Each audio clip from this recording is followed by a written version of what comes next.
My parents called me the stupid one, praising my sister's Harvard scholarship. On her big day, Dad said she'd get it all, the $13 million NYC mansion and a Tesla. I stayed silent in the back, until a stranger appeared, handed me an envelope, and said, "It's time they see who you truly are."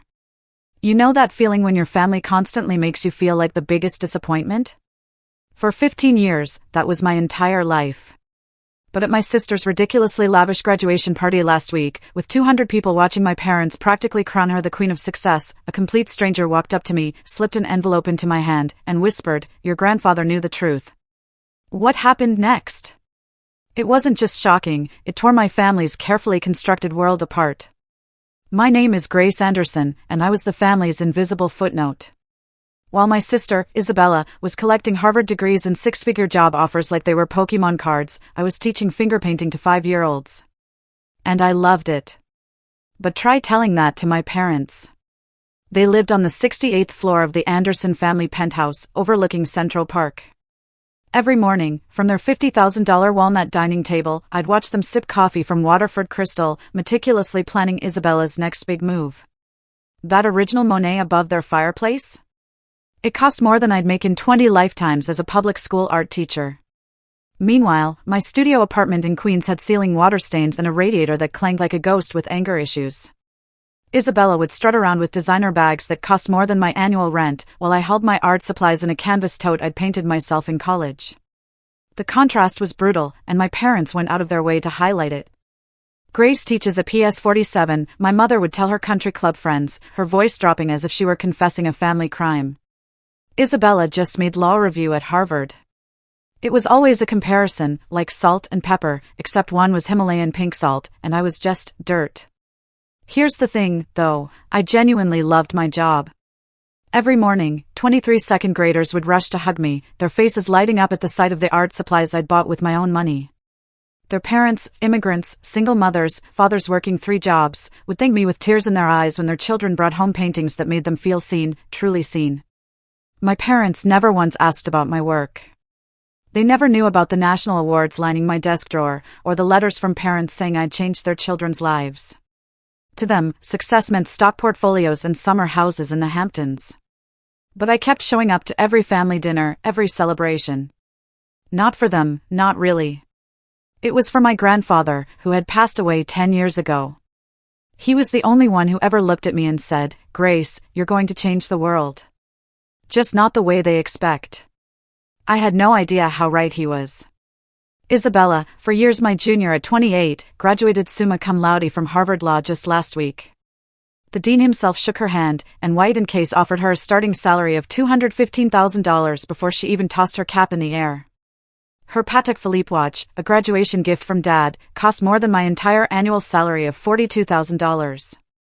She already owned an investment portfolio that would make most CEOs weep with envy. Her LinkedIn profile read like a Wall Street fairy tale: Harvard undergrad, Harvard Law, summer associate at 3 Fortune 500 companies, published in the Yale Law Journal twice. Mine? Art teacher at PS 47. Believes every child is an artist. That week, our family group chat was a shrine to Isabella's glory. Photos of her in her cap and gown, screenshots of congratulations from senators and CEOs, a video of her delivering the valedictorian speech. My contribution? Congratulations, Bella. Nothing more.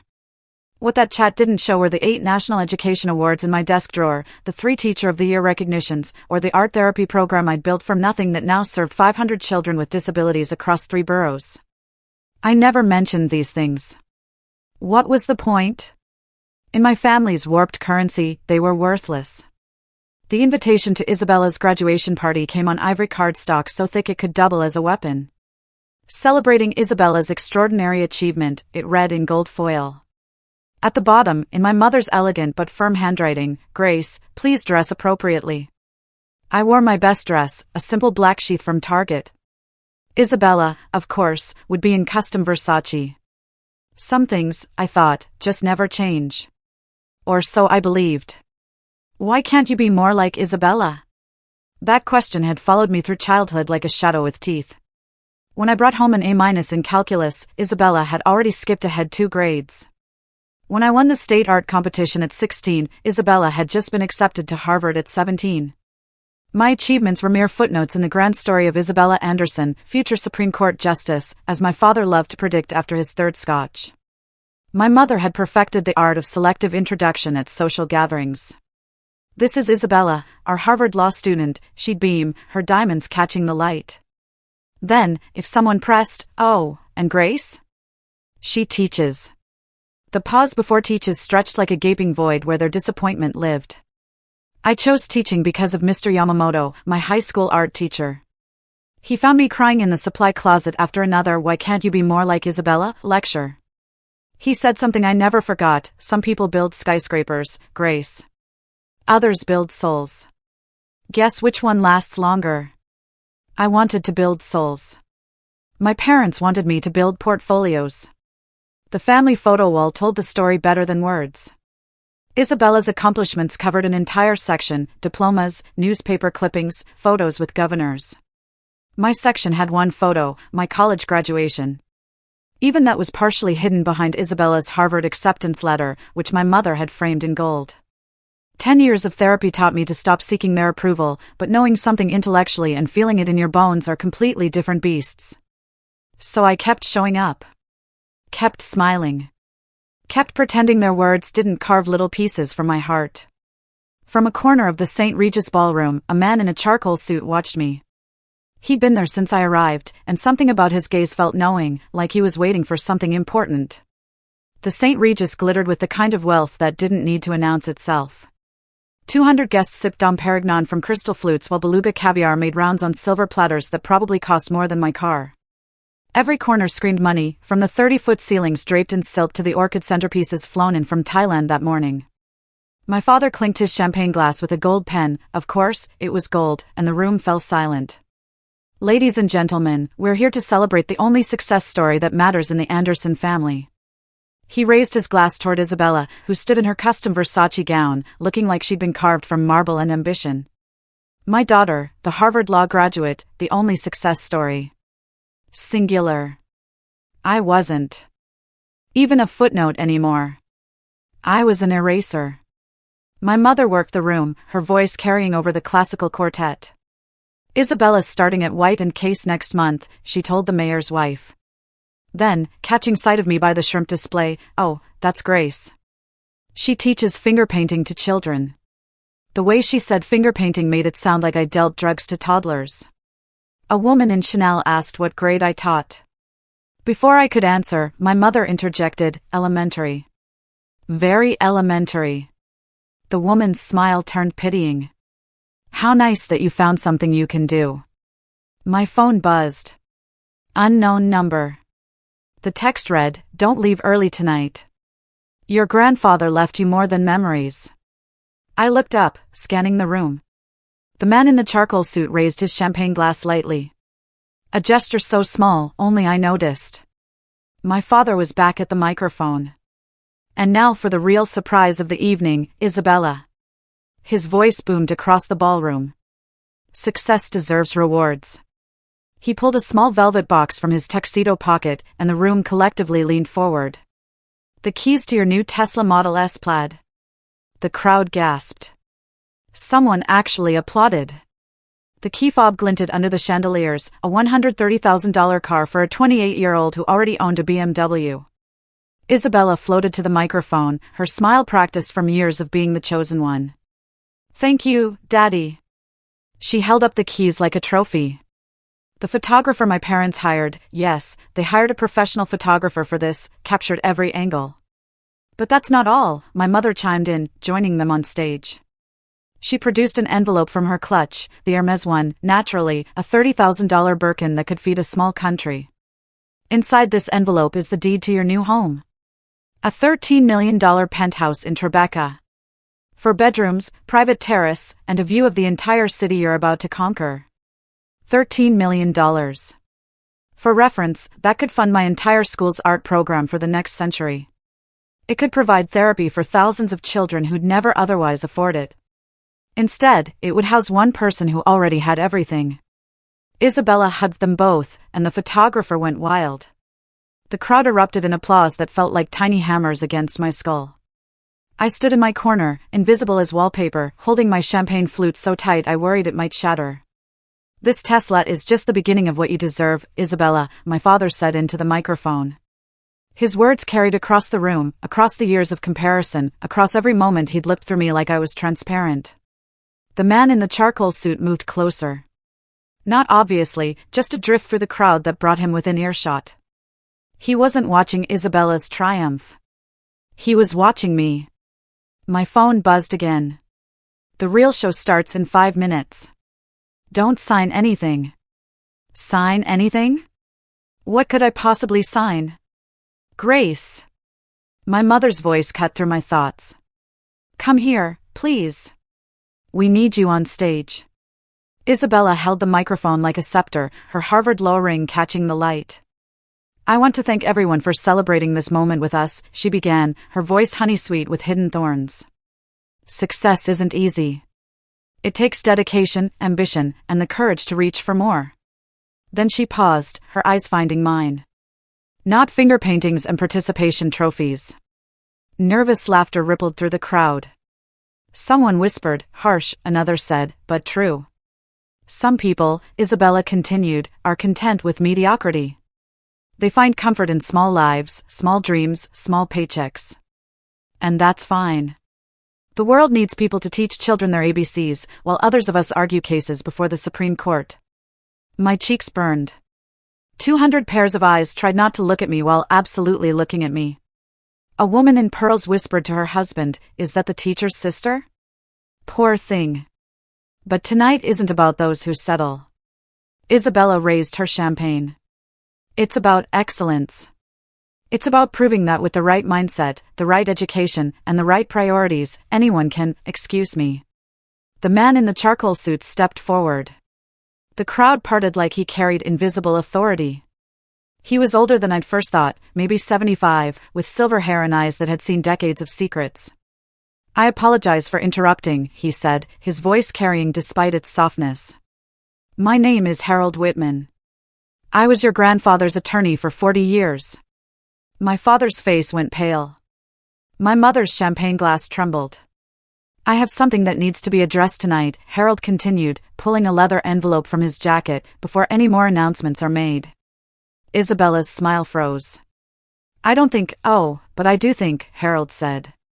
"In fact, your grandfather insisted." My father recovered quickly, he always did when his authority was challenged. "Mr. Whitman, this is a private family celebration. Whatever business you have can wait until, actually, it can't." Harold's voice remained calm, but there was steel underneath, especially considering what you're about to do. My father's jaw tightened. He knew something. They both did. My parents exchanged a look that lasted a heartbeat too long. As I was saying, my father turned back to the microphone, speaking faster now. "Isabella will also be inheriting the entirety of the Anderson family estate. The company, the properties, all of it. She's proven herself capable of managing substantial assets." The room erupted in congratulations. Isabella glowed. My mother smiled so wide her Botox almost cracked. "Grace, on the other hand," my father continued, and my stomach dropped, "simply doesn't have the capacity for such responsibility. Teaching finger painting to children is noble, I suppose, but it hardly qualifies someone to manage millions. Some people build empires, others, finger paint." The words hit like physical blows. Which is why my mother joined in, producing another document from her bag. "We need Grace to sign this waiver of inheritance rights. It's what's best for everyone." The crowd went silent.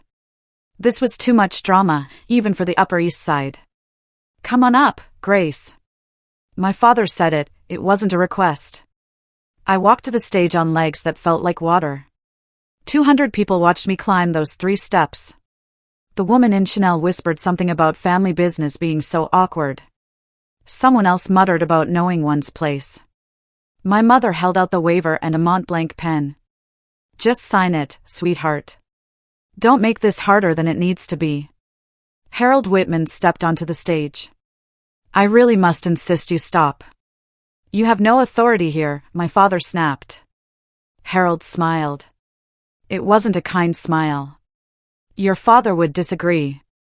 And since he's the one who actually built this empire you're so eager to redistribute, I'd say his opinion matters. The pen felt heavy in my hand. 200 guests waited.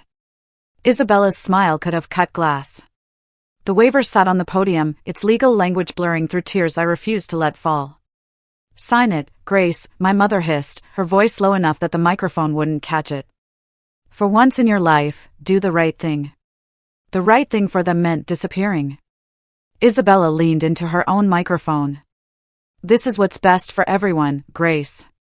You know you can't handle this kind of responsibility. Remember when you couldn't even manage your college loans without crying? Someone in the crowd actually laughed. My hand moved toward the signature line. Grace Anderson. Harold Whitman's voice rang out, clear and sharp. I need you to know something before you sign that document. My father stepped between us. Mr. Whitman, you're trespassing. Security. I'm here as the executive of William Anderson's estate, Harold said, louder now. Your grandfather's real estate. The one your parents have been hiding for 10 years. The ballroom went so quiet I could hear my mother's pearls clicking against each other as she trembled. That's impossible, my father said, but his voice cracked. My father's will was simple. Everything to me. The will you filed was simple, Harold corrected. The actual will, the one I've kept in 3 separate safety deposit boxes with video testimony and multiple witnesses, is anything but simple. He pulled a thick document from his leather envelope. The gold seal of New York State caught the light. I have something you all need to see, Harold announced to the room. Something that changes everything about tonight's announcements. Isabella grabbed for the waiver. Just sign it now, Grace. Whatever this is, it doesn't matter. But my hand had stopped moving, because Harold Whitman was looking at me with my grandfather's eyes, kind, knowing, and absolutely certain. If you've ever felt undervalued for choosing purpose over profit. I looked at the pen in my hand, then at the faces around me. Isabella, radiant in her certainty. My parents, impatient and dismissive. The crowd, waiting for the teacher to accept her place at the bottom of the family hierarchy. For a moment, I almost signed it. 15 years of being the disappointment weighed on my shoulders like a lead blanket. Maybe they were right. Maybe I was meant for small things, small dreams, small impacts. Maybe teaching children to paint rainbows wasn't worth as much as arguing corporate mergers. Sometimes loving your family means letting go, I said quietly, the microphone catching my words. My mother relaxed. Isabella smirked. My father nodded approvingly. I positioned the pen above the signature line. One signature, and I'd never have to sit through another comparison. Another "why can't you be more like Isabella" lecture. Another family dinner where my work was treated like a hobby. The pen touched paper. Your grandfather wrote you letters, Harold said suddenly.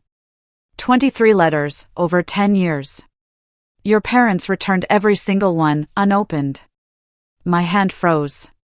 What letters? I looked at my parents. What is he talking about? My mother's face had gone white under her foundation. It doesn't matter now. Oh, but it does. Harold pulled out a stack of envelopes, aged and yellowed. William Anderson spent the last decade of his life documenting something very specific. Something about his granddaughters. He held up the document again. The real will. Before you sign anything, Grace, you should know what your grandfather knew. You should know why he called you the one who would change everything. The pen slipped from my fingers, clattering on the podium. Show me, I said. You have no right, my father's voice boomed across the ballroom, his face flushing red. Security! Remove this man immediately. 2 security guards started forward, but Harold raised the document high. I'd think very carefully before you do that. Interfering with the lawful execution of a will is a felony. Everyone in this room is now a witness. The guards stopped. The crowd murmured. Someone was definitely recording this on their phone. My mother tried a different approach, her voice syrupy sweet. Mr. Whitman, surely this can wait until Monday. We're having a family celebration. A celebration where you're coercing your daughter to sign away her inheritance rights? Harold's eyebrows rose. How festive. There's nothing to inherit. My father snapped. I'm the sole beneficiary of my father's estate. The will was read 10 years ago. A will was read, Harold corrected. The one you filed after destroying the original, or rather, after you thought you destroyed it. The ballroom gasped collectively. Isabella grabbed my father's arm. Daddy, what is he talking about? Your grandfather was many things, Harold continued, addressing the room now, but stupid wasn't one of them. He knew his son well enough to keep multiple copies of his actual will. Notarized, witnessed, video recorded. Ironclad. He turned to me. He also knew his granddaughters, both of them, and he made provisions accordingly. My mother was dialing frantically on her phone. Lawrence? Yes, we need you at the St. Regis immediately. Bring the files on, she stopped, noticing everyone watching. Just come. Calling your lawyer? Harold asked mildly. Good. He'll want to see this, especially Article 7. What's Article 7? I asked, my voice steadier than I felt. Harold smiled. The first warm expression I'd seen from him. The part your grandfather called the truth clause. The part that explains why he spent 10 years watching both his granddaughters from afar, documenting everything. My father lunged for the document. Harold stepped back, surprisingly agile for his age. Shall we read it together? Harold asked. Or would you prefer to tell them yourself what you've been hiding? Harold opened the document, its pages crisp despite their age. This will was signed by William Anderson on March 15, 2015, in the presence of 3 witnesses and a notary public. It was subsequently filed with my firm, with copies sent to 2 additional law firms for safekeeping. That's impossible, my father said, but his voice had lost its authority. I handled his estate. You handled what you wanted to handle, Harold interrupted. Your father knew you would, which is why he included very specific instructions about when and how this will should be revealed. He looked at me. He wanted to wait until both granddaughters had shown their true character. Tonight seemed appropriate, given the circumstances. Isabella pushed forward. This is ridiculous. Even if there's another will, it can't override. Actually, Miss Anderson, given your Harvard law education, you should know that a properly executed later will absolutely overrides an earlier one. Especially when the earlier one was, let's say, creatively edited. My parents exchanged another look. My mother's hands were shaking. Your grandfather spent 10 years documenting something very specific, Harold continued. The real contributions his granddaughters made to society. Not the degrees, not the salaries, the actual impact. He pulled out a folder thick with papers. Grace, did you know your grandfather hired a private investigator to follow your career? Not to spy, to document. Every award you won that your parents ignored. Every child whose life you changed. Every family you helped through your art therapy program. The room was silent. Even the wait staff had stopped moving. He has files on both of you, Harold said, looking between Isabella and me. And based on those files, he made his decision about who should inherit the Anderson legacy. This is insane, Isabella said, but her voice wavered. No, Harold replied. This is justice. Shall we read Article 7 now? Isabella's Harvard training kicked in like a reflex. I want to see authentication. Notary seals, witness signatures, timestamp verification. This could be fabricated. Anyone can create old-looking documents. Spoken like a true lawyer, Harold said approvingly. He pulled out a manila folder notarized at 3 separate locations. Here's the seal from New York State. Authenticated last week when I knew tonight was happening. Here's the witness list: Judge Patricia Hornby, Dr. Michael Chin from Mount Sinai, and Eleanor Roosevelt III from the Manhattan Trust Foundation. Isabella examined the papers, her face growing paler with each page. These are real. Of course they're real, Harold said. Your grandfather didn't leave anything to chance. He also video recorded the signing. He pulled out an iPad. Would you like to see your grandfather explaining his decision in his own words? This is entrapment, my father shouted. You waited until you tried to force Grace to sign away rights you knew she had? Harold asked. Yes, I did wait. Your father predicted you would do exactly this. He said, and I quote, Robert will try to give everything to Isabella the moment he thinks he can get away with it. Wait for that moment, then show them the truth. The crowd was riveted. Someone whispered, better than Netflix. Isabella turned to our parents. You knew? You knew there was another will and you hid it? My mother's silence was answer enough. 10 years, Harold said. They've known for 10 years. They found the first copy in your grandfather's desk and destroyed it. What they didn't know is that he'd already filed copies with 3 law firms and recorded himself signing it. I'll challenge this in court, Isabella said, but her voice lacked conviction. On what grounds?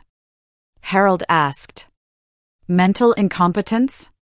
Your grandfather's medical records show perfect cognitive function. Undue influence? He hadn't seen Grace in years when he wrote this. Face it, counselor. This will is bulletproof. He turned to page 7. Now, shall we discuss the inheritance criteria your grandfather established? Harold adjusted his reading glasses, the document steady in his hands. Article 7, Conditions of Inheritance. I, William Anderson, being of sound mind and body, establish that my estate shall pass to the granddaughter who demonstrates genuine service to humanity, measured not by degrees or income, but by verifiable positive impact on others' lives. The ballroom was so quiet I could hear my own heartbeat. Furthermore, Harold continued, this impact must be documented by independent third parties, not family, not friends, but institutions and individuals with no personal stake in the outcome. Isabella laughed, but it sounded forced. That's completely subjective. How do you measure positive impact? Your grandfather thought of that. Harold pulled out another folder, this one marked with Grace's name. He established specific criteria, letters from beneficiaries, awards from recognized institutions, media coverage of charitable work, professional evaluations from supervisors, all dated and verified. He set the folder on the podium. It was 3 inches thick. Grace Anderson, he read from a summary sheet. 8 National Education Excellence Awards, 3-time Teacher of the Year, founder of Art Heals, a therapy program serving 500 children with disabilities across 3 boroughs, published in the Journal of Art Therapy for groundbreaking work with autism spectrum disorders.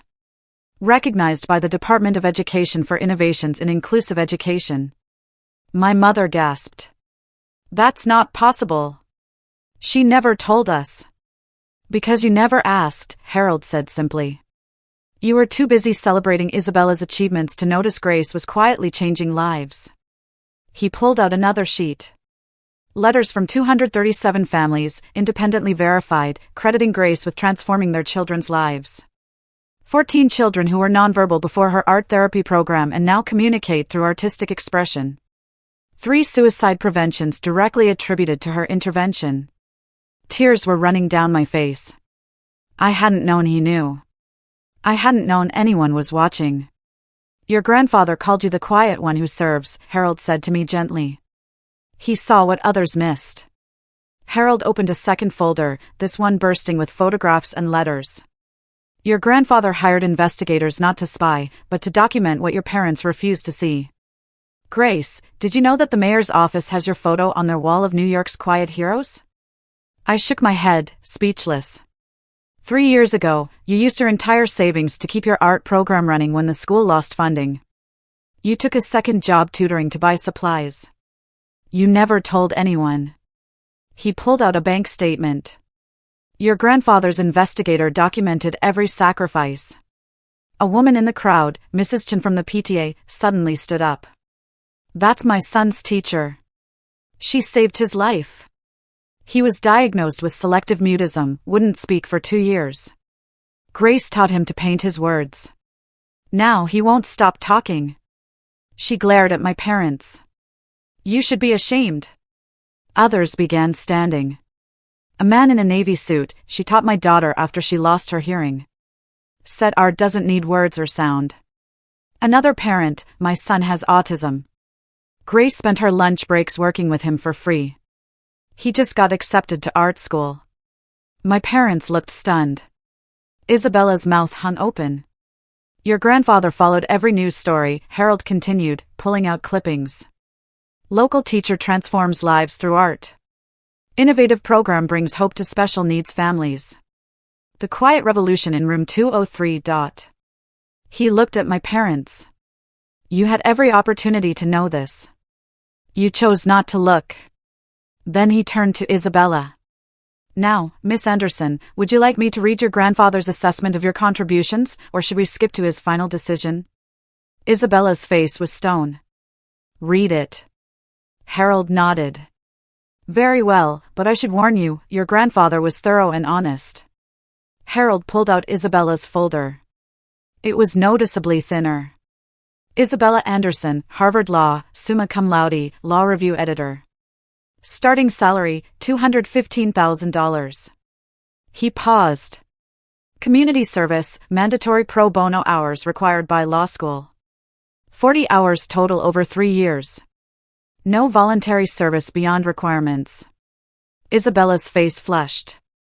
I was building my career. You were building your resume, Harold corrected. Your grandfather noted the difference. He also documented this. In 2019, you volunteered to organize a charity auction for underprivileged children. You raised $30,000. He paused. You also charged the charity a $15,000 administrative fee. Gasps echoed through the ballroom. That was legitimate compensation for my time. Isabella protested. From a children's charity? Harold's eyebrows rose. Your grandfather found that particularly telling. He pulled out more papers. 2020, you offered pro bono services to a homeless shelter. When you discovered they couldn't provide a tax write-off large enough, you withdrew the offer. 2021, you volunteered to mentor inner-city students. You attended one session, took photos for your LinkedIn, and never returned. My parents were frozen. This wasn't the Isabella they'd promoted. Meanwhile, Harold gestured to my thick folder. Grace has letters from the Department of Education, the National Art Teachers Association, the Autism Society, the Children's Hospital of New York, and, he pulled out an official letter, the White House Office of Public Engagement, commending her for extraordinary service to America's most vulnerable children. He held up both folders. One granddaughter has degrees and dollars. The other has changed hundreds of lives. Your grandfather's will is clear about which one inherits. But there's more, Harold said, his voice carrying a weight that made everyone lean forward. Article 7 has a second component. A clause your grandfather called the humility provision. Isabella's lawyer had arrived, slightly out of breath. Don't say another word, he advised his clients. Oh, I think everyone needs to hear this, Harold smiled. Sometimes the quietest person in the room is the strongest. Isabella's lawyer, Lawrence Fitzgerald, pushed through the crowd, his Armani suit impeccable despite his rush. This is highly irregular. Any will contest should be handled in probate court, not at a social gathering. There's nothing to contest, Harold replied calmly. I'm simply executing William Anderson's explicit instructions. He wanted this revealed publicly, in front of witnesses, specifically when the family tried to exclude Grace from inheritance. Isabella grabbed Lawrence's arm. Tell them this won't hold up. Tell them I'll sue for defamation. For intentional infliction of emotional distress. For what? Harold interrupted. For revealing the truth? Your grandfather documented facts, Miss Anderson. Pro bono hours are public record. Charity finances are public documents. Your LinkedIn posts about mentoring are still online, though the shelter confirms you only attended once. This is character assassination. Isabella's voice cracked. No, a voice from the crowd spoke up. It was Judge Patricia Hornby, one of the will's witnesses. This is accountability. I watched William Anderson sign this will. He was heartbroken about what his son had become. How material success had replaced human values. He said, "Wait, Patricia. I built this fortune to help people, not to create monsters." More parents from my school stood up. Mr. Rodriguez, whose son had severe ADHD, Grace Anderson spent every Thursday after school with my boy for 2 years, never charged us a penny. He's in college now because of her. Mrs. Kim, my daughter was bullied for her disability. Grace created a whole anti-bullying program through art. Changed the entire school culture. Dr. Patel, she volunteers at our children's hospital every Saturday. Brings art supplies she pays for herself. Isabella looked around wildly. Money doesn't make you worthy, Isabella, I heard myself say, my voice steady. Impact does. You manipulated him. Isabella accused. You must have. Grace hadn't seen her grandfather for 5 years before he died, Harold stated. By your parents' design, they told him she was too busy with her little teaching job to visit. My father's CEO instincts kicked in when cornered. Negotiate. Let's be reasonable here. We can work out an arrangement. Split everything equally. 50-50. That's fair. Fair? Harold's voice carried decades of legal authority. Was it fair when you told your father that Grace dropped out of college? She graduated with honors. Was it fair when you said she was unemployed? She was teaching full-time. Was it fair when you returned every letter he tried to send her? My mother clutched her Hermes bag like a lifeline, tears ruining her perfect makeup. We only wanted what was best for the family. Isabella had so much potential and Grace didn't. Harold gestured to the crowd. Half this room can testify to Grace's potential. The difference is she fulfilled hers by lifting others, not by stepping on them. Please, my mother turned to me, desperation cracking her voice. Grace, sweetheart, think about the family reputation. If this gets out, it's already out, someone called. 3 phones were clearly recording. My father tried one last angle. Grace, you don't understand complex finances. The company needs someone with business experience. The company, Harold laughed. You mean the real estate empire built on your father's patents? The ones he invented while teaching at Columbia? Before he knew his son would value square footage over souls? Lawrence whispered urgently to my parents. Isabella stood frozen, her perfect world crumbling in real time. We can challenge mental capacity, Lawrence suggested quietly, but his voice carried. Judge Hornby stood up. I'd be happy to testify about William's mental state. Sharp as a tack, he beat me at chess the day before he died. My father's shoulders sagged. My mother sank into a chair. Grace, my father said quietly. What do you want? For 15 years, I'd been silent. The quiet one, the disappointment, the afterthought. Now 200 people waited for my words. What do I want? I repeated, my voice carrying across the ballroom. I wanted parents who saw me. Who valued compassion over compensation. Who understood that teaching isn't settling, it's building the future, one child at a time. I stepped toward the microphone, my target dress suddenly feeling like armor. I spent 15 years believing I was less than Isabella because my bank account was smaller.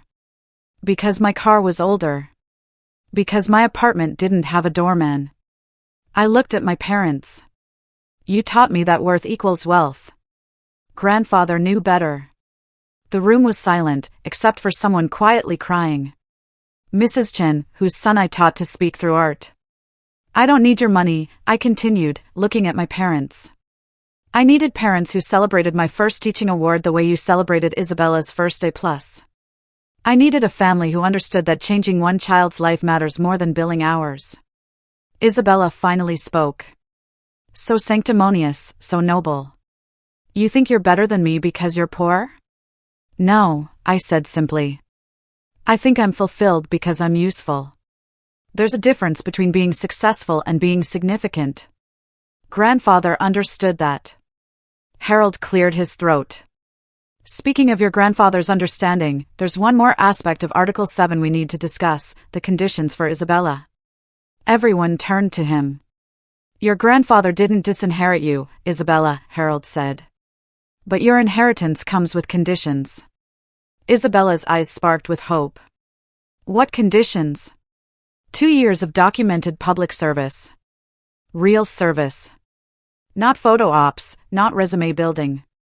Teaching, volunteering, genuine contribution to society. Only then do you receive your portion. That's extortion. That's education, Harold corrected. Your grandfather's final attempt to teach what your parents failed to. That privilege comes with responsibility. But I have one condition, too, I said, and everyone turned back to me. Harold smiled as if he'd been waiting for this moment. Before you state your condition, Grace, there's something else. He flipped to the next page. The humility provision, subsection C. He read aloud, should any beneficiary attempt to coerce, manipulate, or force another beneficiary to forfeit their inheritance, the coercing party forfeits all claims immediately and permanently. My parents went white. Isabella grabbed the podium for support. Furthermore, Harold continued, if such coercion occurs in public, witnessed by multiple parties, the forfeited inheritance transfers entirely to the wronged party, activating an emergency trust fund of $15 million, separate from the estate. Lawrence frantically flipped through his phone, presumably checking legal databases. That's ironclad. Tonight, Harold gestured to the room. Robert and Margaret Anderson, along with Isabella Anderson, attempted to force Grace to sign away her inheritance rights in front of 200 witnesses. The conditions of subsection C are met. $15 million. Isabella's voice was barely a whisper. Your grandfather was very specific, Harold explained. He said, if they gang up on Grace, and they will, she should have immediate resources to establish her independence. The fund transfers automatically upon documented coercion. He pulled out a tablet. The transfer was initiated the moment Grace was called to stage to sign that waiver. Your grandfather's financial advisor has been watching via livestream. Yes, Mr. Anderson. The charity photographer you hired was actually documenting this for the estate. My father sank into a chair. He planned all of this. He knew you, Harold said simply. He knew that you'd wait until a public moment to maximize Grace's humiliation, to pressure her into compliance. He knew Isabella would support it for her own gain. And he knew Grace would endure it quietly, as she always has. The company, my mother asked weakly. Transfers to a trust with Grace as primary beneficiary and decision-maker. Though, Harold looked at me, your grandfather hoped you'd convert it to a foundation. He left suggestions for focusing on art therapy and special education. Isabella was crying now. Not pretty tears, but the ugly kind that come with genuine loss. My job offer at White & Case has a morality clause, Lawrence said quietly. Being party to inheritance fraud, they'll withdraw the offer. The Tesla keys fell from Isabella's hand, clattering on the marble floor. Lawrence Fitzgerald, despite being my family's lawyer, had gone pale as he scrolled through his tablet. The legal ramifications are severe. The attempted coercion tonight, witnessed and documented, constitutes inheritance fraud. The Bar Association will investigate. Isabella, your law license application, no. Isabella gasped. No, they can't. They can and they will, Judge Hornby interjected. Attempting to defraud a family member of inheritance through public coercion? The Character and Fitness Committee will have a field day. Harold produced more documents. The estate accounts were frozen 40 minutes ago. The moment the coercion began. Court orders signed by Judge Martinez, who's been monitoring the situation remotely. He held up papers with red seals. Robert Anderson, your access to the company accounts is suspended pending investigation. The brownstone, the Hamptons house, the portfolio, all frozen. You can't do this, my father roared. I'm not doing anything, Harold replied. I'm executing William Anderson's explicit instructions. He wrote, if Robert tries to steal from Grace, and he will, stop him immediately and publicly. My mother's phone rang. She answered with shaking hands. Hello? What do you mean frozen? All of them? She looked at my father. The credit cards aren't working. The penthouse? Isabella asked desperately. The one you just gave me was never theirs to give, Harold said. It's part of the estate, which now belongs to Grace. Someone in the crowd whistled low. $13 million, plus the company valued at $30 million, Harold added. Plus the liquid assets of approximately $15 million. Plus the art collection, your grandfather was quite the collector, valued at $6 million, $64 million. Isabella's legs gave out. Someone pushed a chair under her. That Grace's parents tried to steal from her, Judge Hornby said loudly, ensuring the recording phones caught every word. This is why William Anderson wanted witnesses. The crowd was buzzing. This would be all over the Upper East Side by morning, all over the internet by midnight. The Tesla? Isabella asked in a small voice. Purchased yesterday with estate funds, Harold confirmed. It'll be returned to the dealer Monday. Every symbol of success my parents had flaunted was built on theft, on stealing from the daughter they deemed unworthy. Isabella Anderson, Harvard Law, summa cum laude, the golden child who'd never failed at anything, crumbled completely. Her perfect makeup ran in streams down her face as she sobbed. Not the delicate tears of earlier, but raw, broken sounds. I don't understand, she gasped between sobs. I did everything right. Perfect grades, perfect school, perfect job. Perfect is not the same as good, Harold said gently. Your grandfather wrote about you. Isabella has every advantage but empathy, every skill but kindness. Maybe losing everything will teach her what gaining everything never could. Isabella looked at me through her tears. For the first time in our lives, she looked at me. Not through me, not past me, but at me. You knew, she whispered. You knew you were worth more. And you never said anything. I didn't know about the will, I said honestly. But I knew my worth wasn't measured in dollars. You taught me that, actually. Watching you chase money while missing meaning. You taught me what not to value. I've never, Isabella's voice broke. I've never actually helped anyone, have I? Not really. Not without expecting something back. The room was silent. Even the waiters had stopped pretending to work. I don't even know how, Isabella admitted. To help, to serve, to care about someone else's success more than my own. She looked at our parents. You made me this way. You praised every achievement that brought status and ignored every opportunity to build character. And now I'm 28 years old and I don't know who I am without my resume. That's the first honest thing you've said in years, my mother said quietly, surprising everyone. Isabella stood shakily. Grace, I need that job. Not White and Case. Whatever you'll let me do. I need to learn. My father stood before the crowd, this titan of real estate who'd built his identity on being William Anderson's son. And for the first time in my life, I saw him clearly. Not the CEO, not the patriarch, just a man who'd lost his way. I measured everything wrong, he said, his voice carrying across the silent ballroom. Stock prices, square footage, net worth. I measured everything except what mattered. He turned to me. Grace, you were never the disappointment. I was. I disappointed my father by becoming everything he never wanted. A man who knew the price of everything and the value of nothing. My mother stood beside him, her perfect posture finally breaking. We were so proud of Isabella's Harvard acceptance that we framed the letter. But Grace, you have 237 letters from families whose lives you've changed, and we never framed a single one. She looked at the crowd, many of whom were their society friends. We taught our daughters that appearance matters more than substance, that wealth matters more than worth. We were wrong. Someone started clapping. Mrs. Chin.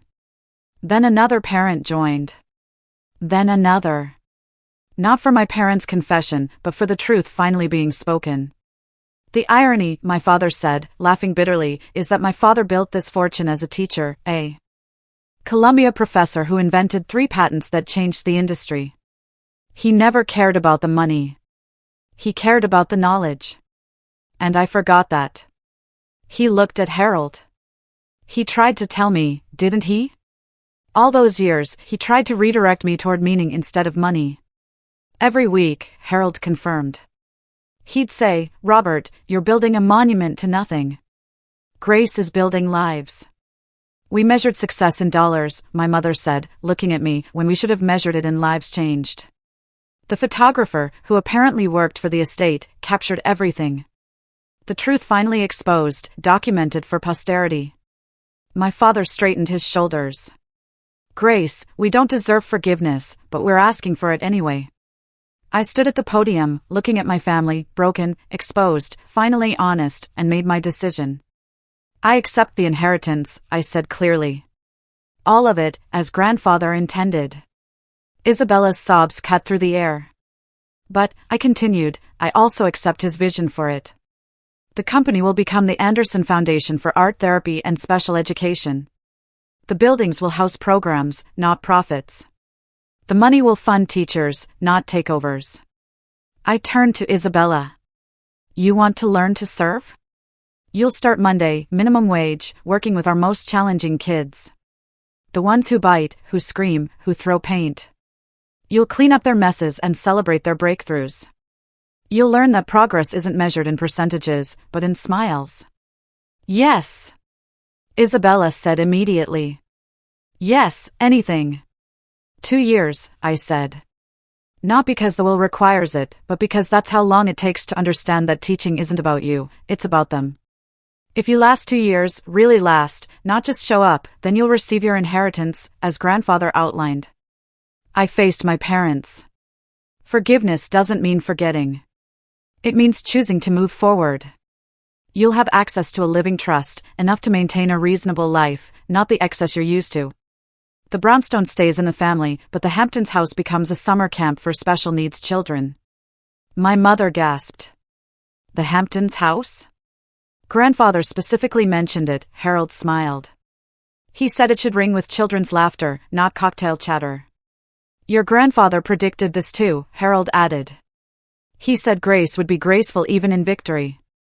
This isn't victory, I corrected. It's justice. And justice includes rehabilitation. I looked at the crowd, society's elite who'd watched my humiliation for years. The Anderson Foundation will be hiring. Real positions for real service. Not galas and charity balls, but hands-on work with children who need us. Anyone interested can submit applications through Mr. Whitman. Several hands went up immediately. Grace, Isabella said quietly. What about your condition? You said you had one. I smiled. My condition is simple. Family therapy. All of us, weekly for a year. We're going to learn to be a family that measures worth correctly. My parents nodded immediately. Isabella agreed. Your grandfather would be proud, Harold said softly.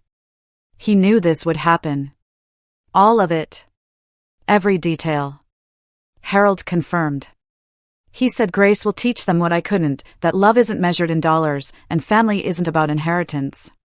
It's about inheriting values worth passing on. 6 months later, the Anderson Foundation for Art Therapy and Special Education served 2,000 children across 5 states. The Hamptons house hosted its first summer camp, with 40 kids who'd never seen the ocean. The Brownstones ballroom, where my parents once held society gatherings, now echoed with children's laughter during weekend art workshops. Isabella lasted the first month by sheer will. The second month broke her. A 7-year-old with autism had a meltdown, threw paint everywhere, including in Isabella's perfectly styled hair. She cried in the supply closet. I found her there, covered in purple paint, and she laughed. Really laughed for the first time in years. He was trying to paint the sound of happiness, she said. He told me purple sounds happy. Now she runs our sensory art program. She's brilliant at it. That Harvard brain finally serving something meaningful. Her salary is $43,000 a year. She drives a Honda Civic. She's never been happier. My parents volunteer every Wednesday. Dad reads to kids while Mom helps with art projects. Last week, a child hugged my mother and left paint handprints on her blouse. She wore those handprints the rest of the day like medals of honor. The foundation has 50 full-time teachers, all paid $60,000 minimum, a living wage for doing life-changing work. We've partnered with 15 hospitals, 30 schools, and countless families who never thought their children would communicate until art gave them a language. White and Case called last month. They wanted Isabella back, said they'd reconsidered. She just laughed and hung up. I have purple happiness to paint, she told them. Harold Whitman serves on our board. He says grandfather would be amazed at what we've built. I disagree. I think grandfather knew exactly what would grow from the seeds he planted. I still teach at PS 47. Same classroom, same kids who need me, same $42,000 salary from the school. The only difference is that now I can buy all the supplies we need. Every child gets their own easel, their own paints, their own chance to show the world their inner light. My grandfather knew that true inheritance isn't money, it's impact. He spent 10 years watching from afar, documenting not our achievements, but our choices. He saw Isabella choose status over service. He saw my parents choose appearance over authenticity. And he saw me choose purpose over profit. The will wasn't about punishment or reward. It was about alignment. Putting resources in the hands of someone who'd use them for others, not themselves. Grandfather didn't leave me millions. He left me the means to multiply compassion. Last week, Isabella and I went through grandfather's letters, the ones my parents had returned. In one, he wrote, "Grace, you're painting the world better, one child at a time. Someday I'll make sure you have all the colors you need." He kept his promise. My parents are different now. Smaller in the best way, less proud, more present. They've discovered that being grandparents to 2,000 kids through the foundation brings more joy than any boardroom victory ever did. The art collection grandfather left, it hangs in children's hospitals now. Picassos and Pollocks watching over kids who paint their own masterpieces between treatments. That stranger in the charcoal suit who changed everything? Harold still comes to our events. He always stands in the back watching, smiling. Last week he told me, "Your grandfather said you'd know what to do with the money." He said, "Grace already knows the difference between having wealth and being wealthy." He was right. I am wealthy. Not because I inherited $64 million, but because I inherited the understanding of what to do with it. Money is just paper and numbers until you transform it into changed lives. That's the real inheritance my grandfather left. Not a fortune, but a purpose for it. So, this wild journey really made me think about what truly matters. What would you have done if you were standing on that stage, with your family trying to force you to sign away your future? Have you ever had a moment where you realized your own worth despite what others told you? Let me know in the comments below. I'd love to hear your thoughts and experiences.